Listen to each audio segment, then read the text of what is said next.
আসসালামু আলাইকুম রহমতুল্লাহি ওয়া বারাকাতুহু। গোলাম মুস্তফা মডেল কলেজ কর্তৃক আয়োজিত প্রতিদিনের অনলাইন ক্লাসে একাদশ শ্রেণীর ব্যবসা শিক্ষা শাখার সকল ছাত্রছাত্রীদের জানাচ্ছি আন্তরিক শুভেচ্ছা ও অভিনন্দন। প্রতিদিনের মতো আজকেও চলে আসলাম হিসাব বিজ্ঞান একটা চ্যাপ্টার নিয়ে। যারা আমার এই ব্যাংক সমন্বয় বিবরণীর চ্যাপ্টারের প্রথম দিনের ক্লাসটা দেখেছ, লেকচার নাম্বার 1, আজকে হলো লেকচার 2। ওইখানে আমরা সূত্রটা নিয়ে আলোচনা করেছিলাম। আজকে আমরা সরাসরি একটা অঙ্ক করব। দেখো, এখানে আমাদের যে বইটা সিলেকশন করা হয়েছে ওই বইয়ের সমস্যা 1 নম্বর অঙ্কটাই জনাব মাহমুদ এর প্রতিষ্ঠানের ব্যাংকের সাথে সম্পাদিত লেনদেন নিম্নরূপ। 1 নম্বর হচ্ছে 2013 সালের ডিসেম্বরের 31 ডিসেম্বর নগদান বই মোতাবেক ব্যাংক জমা 5,000 টাকা, যা ব্যাংক বিবরণীর সাথে মিলে না। অনুসন্ধানে নিম্নলিখিত গরমিলগুলো পাওয়া যায়। তারপরে 2 লেখা আছে ব্যাংকে জমাকৃত 10,000 টাকা চেক 31 ডিসেম্বর 2013 পর্যন্ত ব্যাংক আদায় হয়নি। 3 নম্বর আছে প্রাপ্য হিসাবে নিকট থেকে ব্যাংক কর্তৃক আদায় 12,000 টাকা, যা নগদানভুক্ত হয়নি। 4 নম্বরে আছে প্রদেয় হিসাবকে ইস্যুকৃত 14,000 টাকা চেক এখনও ব্যাংকে উপস্থাপিত হয়নি। 5 নম্বরে আছে ব্যাংক কর্তৃক মঞ্জুরকৃত সুদ 1,000 টাকা এবং ধার্যকৃত চার্জ 500 টাকা নগদানভুক্ত হয়নি। এখানে সৃজনশীল প্রশ্নটা লেখা হয়েছে, কিন্তু আমরা আজকে সৃজনশীলটা করব না, শুধু ব্যাংক সমন্বয় বিবরণী কীভাবে করে। কারণ আমার মূল অঙ্কটা হচ্ছে ব্যাংক সমন্বয় বিবরণী। ব্যাংক সমন্বয় বিবরণী যে পারবে সম্পূর্ণ অঙ্কটা, সে এই 2টা জিনিসও করতে পারবে অটোমেটিক। কাজে আমরা ব্যাংক সমন্বয়, যেহেতু আজকে আমাদের দ্বিতীয় ক্লাস, শুধু ব্যাংক সমন্বয়টা করে আপনাদেরকে দেখাবো। আমি গত প্রথম ক্লাসটাতে যে সূত্রগুলো লিখেছিলাম ওইখানে কিন্তু লেখা ছিল এরকম যে নগদান বই মোতাবেক ব্যাংক জমা অথবা পাস বই মোতাবেক ব্যাংক জমা অতিরিক্ত হলে কি করণীয়, আবার নগদান বই অনুযায়ী ব্যাংক জমা অতিরিক্ত বা পাস বই অনুযায়ী ব্যাংক জমা হলে কি করণীয়, সেই কথাটা লেখা ছিল।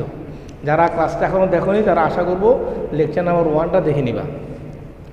এখানে নগদান বই অনুযায়ী যদি ব্যাংক জমা হয়, আমরা তখন বলেছিলাম যে উদ্দীপকের প্রথমে ওই সূত্রের 4টা লাইনের যে কোনো একটা লাইন অবশ্যই দেওয়া থাকবে। এখানে কি দেওয়া আছে দেখো, নগদান বই মোতাবেক ব্যাংক জমা 5,000 টাকা। তার মানে সূত্র আমাদের প্রথমে যে ছিল নগদান বই অনুযায়ী ব্যাংক জমা হলে কি হবে, তাহলে ব্যাংক ব্যালেন্স বৃদ্ধি হলে হবে যোগ, ব্যাংক ব্যালেন্স যদি হ্রাস হয় তাহলে হবে বিয়োগ। দেখো আমাদের কীভাবে করবো অঙ্কটা, আমরা একটা ছক কেটে নেব।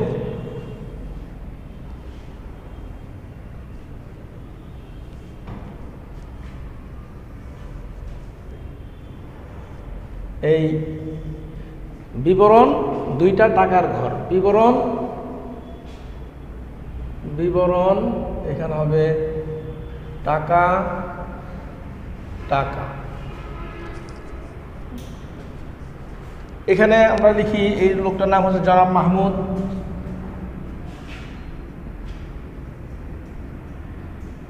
জনাব মাহমুদের ব্যাংক সমন্বয় বিবরণী, তারিখ হচ্ছে 31 ডিসেম্বর 2013 সালে। এই হলো নির্ধারিত ছকটা। আমরা বলেছিলাম, কারণ এইখানে কি যদি ব্যাংক, খেয়াল করো আমি একটা ক্লু দেই যে সূত্রটার সাথে মিলল, নগদান বই মোতাবেক ব্যাংক জমা। যারা প্রথম ক্লাস দেখো নাই তারা আবারও বলতে দেখে নিবা।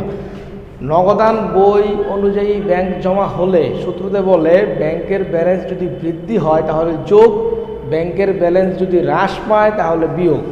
তা আমরা ওই পাশে একটু জায়গা রাখছি, ওইখানে আমরা দেখবো কীভাবে হয়।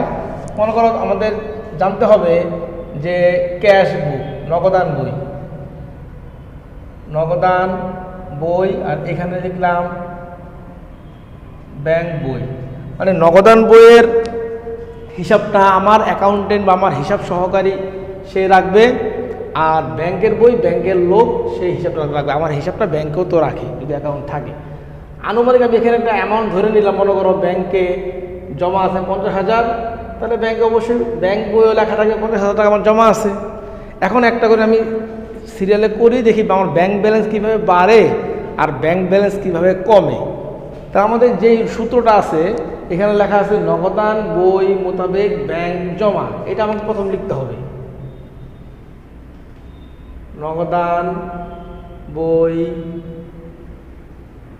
মোতাবেক ব্যাংক জমা, টাকা হলো 5,000 টাকা।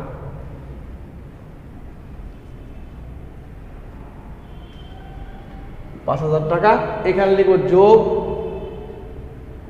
এই জায়গায় লিখব বিয়োগ। এই যোগ বিয়োগ লেখা মানে যোগ হলে যোগের লাইনে লিখবো, বিয়োগ হলে বিয়োগের জায়গায় লিখবো। এখন আমরা 1 নম্বরে লিখে ফেললাম গড়বিলগুলা কি 2 থেকে 5 পর্যন্ত।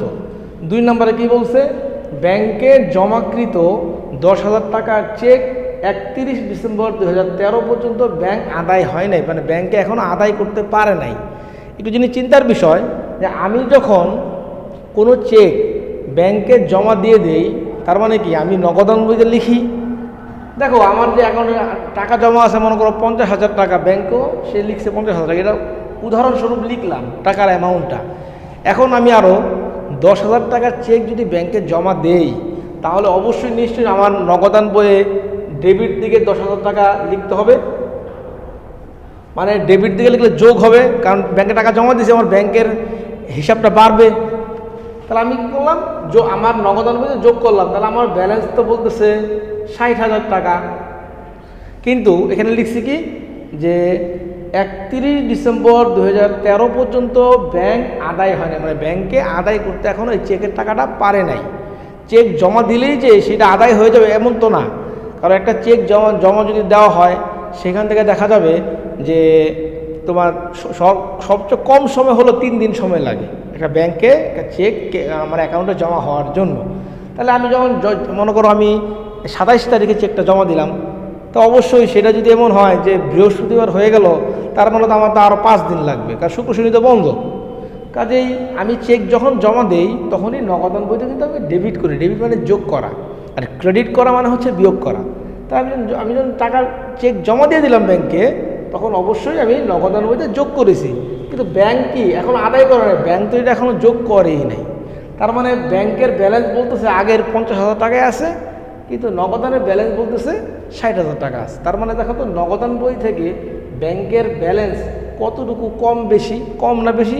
অবশ্যই কম, কারণ আমি তো লিখেছিলাম সূত্রতে ব্যাংক ব্যালেন্স বৃদ্ধি মানে যোগ, ব্যাংক ব্যালেন্স হ্রাস মানে হচ্ছে বিয়োগ।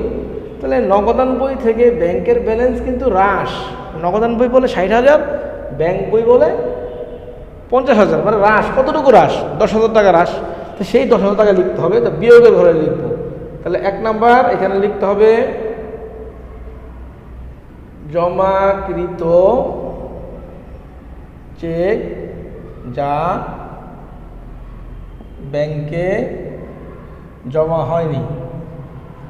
খেয়াল করো, এই কথা গুছায় না লিখতে বলে এখানে যেটা আছে ব্যাংকে জমাকৃত ওই যে চেক এই তারিখের পর্যন্ত ব্যাংকে আদায় হয় নাই, এই সেম কথাটা লিখে দিলেও কিন্তু হয়ে যাবে। কাজে এখানে তোমাকে এইভাবে যে লিখতে হবে এমন না, ওখানে যা লেখা আছে তাই লিখবে, শুধু টাকার অ্যামাউন্টটা এখানে লিখবে 10,000 টাকা। আশা করি বুঝতে পারছেন ব্যাংক কীভাবে হ্রাস হয়েছে। তা আবারও আগের জায়গায় ফেরত যাই, মুছে দিলাম এটা, আবারও 50,000 থাকলো।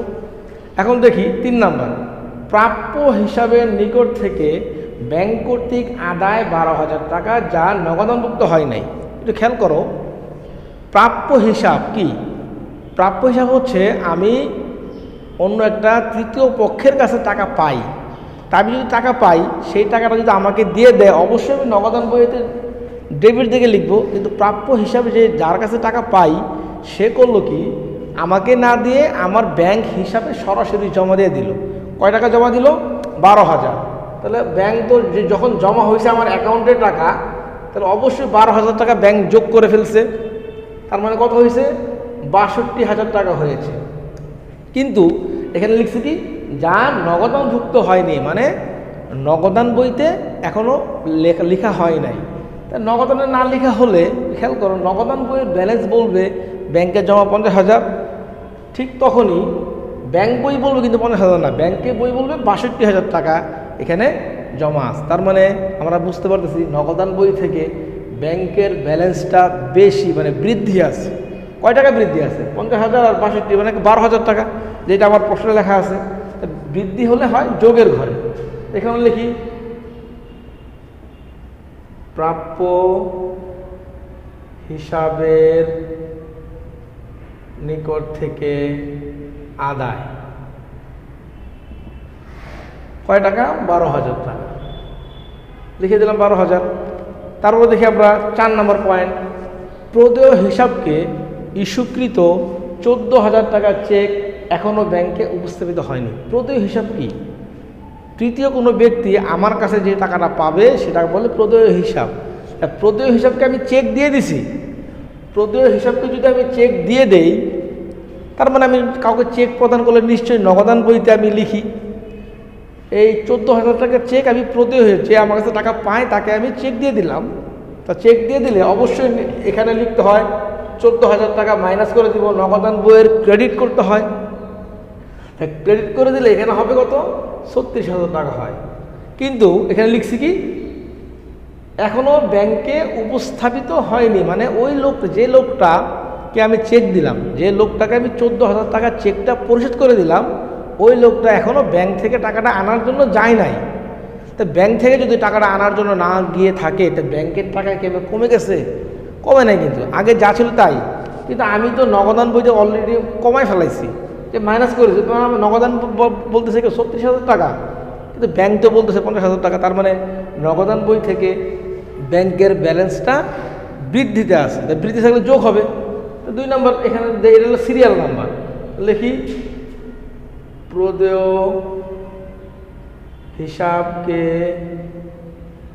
ইস্যুকৃত চেক যা ব্যাংকে উপস্থাপিত হয়নি। কত টাকা? 14,000 টাকা।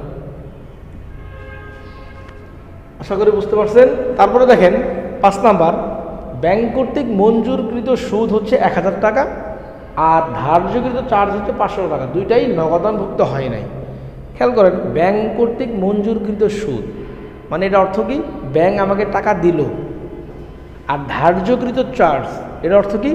ব্যাংক আমার অ্যাকাউন্ট থেকে টাকাটা কেটে নিল। তো ব্যাংক যদি আমাকে 1,000 টাকা সুদ দিয়ে থাকে, খেয়াল করো, তো ব্যাংক আমার অ্যাকাউন্টে যোগ করছে। আর কিন্তু এটা নগদানভুক্ত হয় নাই, মানে নগদানে 1,000 টাকা কিন্তু যোগ করা হয় নাই। তার মানে এখানে বলতেছে 51,000 টাকা, 51,000 টাকা, আর এখানে কিন্তু যা আছে তাই আছে। তারপর নগদান বই থেকে ব্যাংকের বইটা অবশ্যই 1,000 টাকা বেশিতে আছে, বৃদ্ধি। বৃদ্ধি হলে হয় যোগ। 3 নাম্বার এখানে লিখব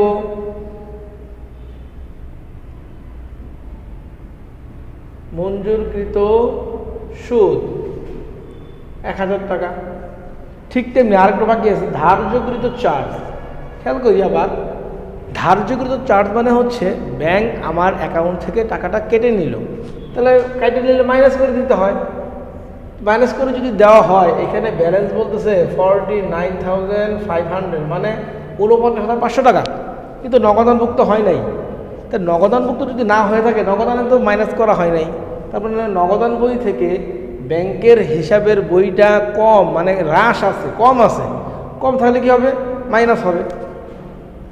2 নাম্বার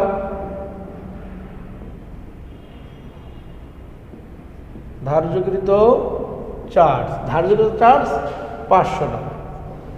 আশা করি আপনারা বুঝতে পারছেন, কারণ এই চার্জ সবগুলো লেনদেন শেষ। আমরা কিন্তু আজকে এটা করলাম হচ্ছে গ নাম্বার প্রশ্নের উত্তরটা করেছি, ব্যাংক সমন্বয় বিবরণী প্রস্তুত করো। তাহলে এখন আমরা কি করব?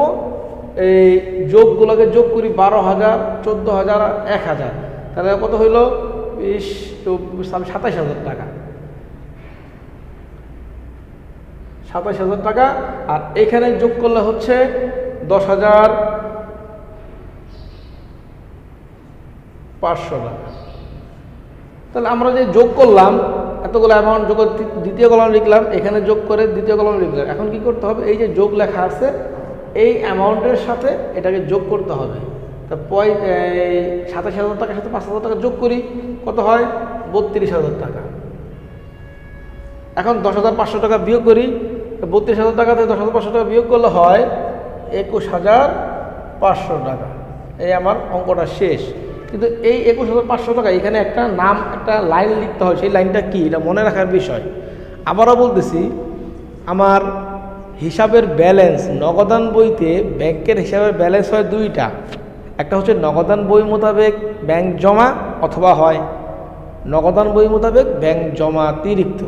ঠিক তেমনি ব্যাংকের বইয়েরও হিসাবে ব্যালেন্স হয় দুইটা, এক হচ্ছে পাস বই অনুযায়ী ব্যাংক জমা, অথবা পাস বই অনুযায়ী ব্যাংক জমা অতিরিক্ত। এটা মনে রাখতে হবে। আমার অঙ্কটা শুরু হয়েছে নগদান বই মোতাবেক ব্যাংক জমা। তা এখানে যদি নগদান বই মোতাবেক ব্যাংক জমা হয়, নগদান বই মোতাবেক ব্যাংক জমা, তা নিচের দিকে কী হবে, এটা নগদান বই, তখন এখানে হবে নগদান বইয়ের জায়গায় হবে পাস বই, এখানে ব্যাংক জমা থাকলে এখানেও ব্যাংক জমাই হবে। তাহলে আমরা এখানে লিখব কি, পাস বই মোতাবেক ব্যাংক জমা, পাস বই মোতাবেক ব্যাংক জমা। আশা করি আপনারা বুঝতে পারছেন। এখানে যদি নগদান বই থাকে এখানে হবে পাস বই, এখানে যদি আবার পাস বই থাকে এখানে হবে নগদান বই।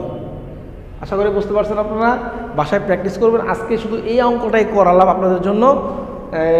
কেন করালাম, কারণ সম্পূর্ণ অঙ্কটা করাইতে হলে আগে ব্যাংক সমন্বয় বিবরণীটা পারতে হবে। ব্যাংক সমন্বয় বিবরণী আজকে যারা এই ক্লাসটা প্রথম দেখতেছেন, আমি আবারও বলতেছি, আমার লেকচার নাম্বার 1 যেটাতে ব্যাংক সমন্বয় বিবরণীর সূত্রগুলা করা হয়েছে, সূত্রগুলা বোঝানো হয়েছে, ওই ক্লাসটা আগে দেখবেন। ওইটা দেখার পরে এই ক্লাসটা যখন দেখবেন অবশ্যই আশা করি জিনিসটা সহজেই বুঝতে পারবেন। ভালো থাকবেন, সুস্থ থাকবেন। আসসালামু আলাইকুম।